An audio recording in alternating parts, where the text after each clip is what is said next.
talking about water. Without clean drinking water, life couldn't go on. So it's probably important that we know what's in the water we drink. The past 65 years, city governments nationwide have been adding a substance called fluoride to the water supply. The practice of water fluoridation started at a time in history when asbestos, PCBs, and DDT were all deemed safe and effective. And although all of these chemicals have been banned since, fluoridation is still a common practice. However, it's uniquely American. The U.S. has more people drinking fluoridated water than the rest of the world combined.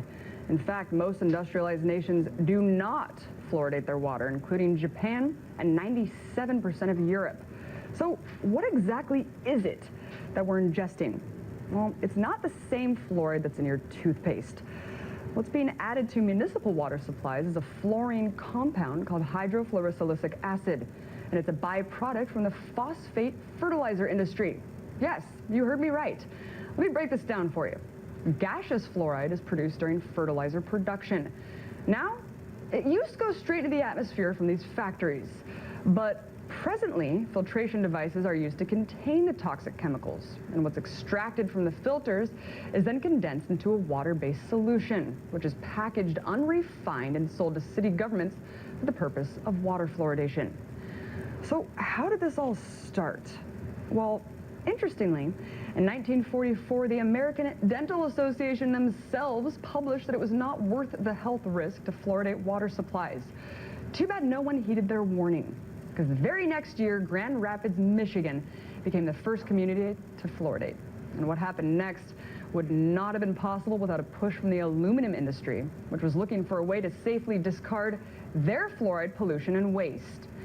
In 1947, Oscar Ewing, a paid attorney for Alcoa, the biggest aluminum company in the U.S., was picked to oversee the Public Health Service, which is now known as the Department of Health and Human Services. He then made clear his lingering ties to the aluminum industry by promoting water fluoridation as one of the first official policies of the department. From there, the policy expanded tenfold, with an additional 87 U.S. cities fluoridating within the next 3 years.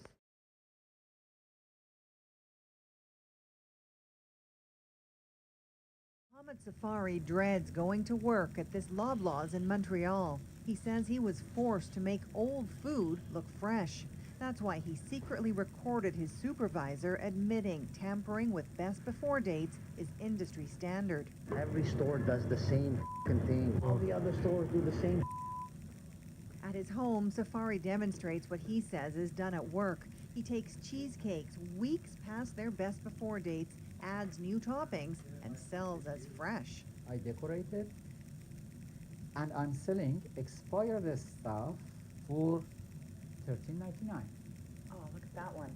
In a national online call-out, Marketplace hears from grocery workers at smaller stores and big chains, sharing stories of food tampering. Like Zahir did. He used to work in a Toronto area supermarket. He shows us how he was told to give old meat new life. If it's like this, we would dabble in a little bit of blood, throw it into the meat mincer with some redder meats, and then all together it would make it look red. And then we put it back up on the shelf. At the University of Guelph, a microbiologist simulated what grocery insiders told us they do. He discovered toxins and bacteria linked to serious illness. It goes beyond ethics, doesn't it? It goes to safety and things like that. The Retail Council of Canada says major retailers all have guidelines they follow. Employees are telling us that they're being told from the top down to fudge the best before dates. Right, and so I don't accept that premise. But this Loblaws employee says it's not a premise, it's a fact he raised with management. In a statement to CBC, Loblaws says it's investigating and plans to take action. Until things change, though, the old food Safari says he was ordered to dress up just goes one place.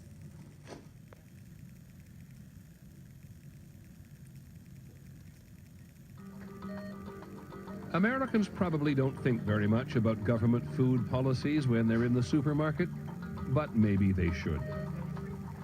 The cheapness of the food ingredients encourages the food industry to produce processed foods that sit on supermarket shelves, have very cheap ingredients, and can be sold at high prices because they're branded.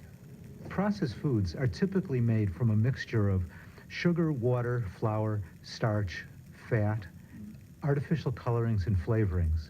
And you could make almost anything out of that. Puddings, snack foods, beverages. Those are dirt cheap to produce. The food is nothing. It's the processing. That's where the profits are. A typical supermarket may have 30, 40, 50,000 products, most of it processed food made with government-subsidized ingredients. In 2002, supermarkets sold $174 billion worth of processed food. Food industries pushed on mass distribution of low-cost products. That's their strategy. Jim Tillotson is a professor, but in the 1970s he worked for the Ocean Spray Company. For years, my favorite drink was orange juice, but cranberry juice cocktail is a smashing new taste. Tillotson figured out how to make more money by replacing expensive ingredients in Ocean Spray products, like real fruit juice, without people noticing. You could make a drink that was very good, probably more inexpensively, by using some fruit juice, sugar and water, and a very fine flavor system, and people couldn't tell the difference. Since sugar was expensive, Tillotson turned to that inexpensive, subsidized corn sweetener, high fructose corn syrup.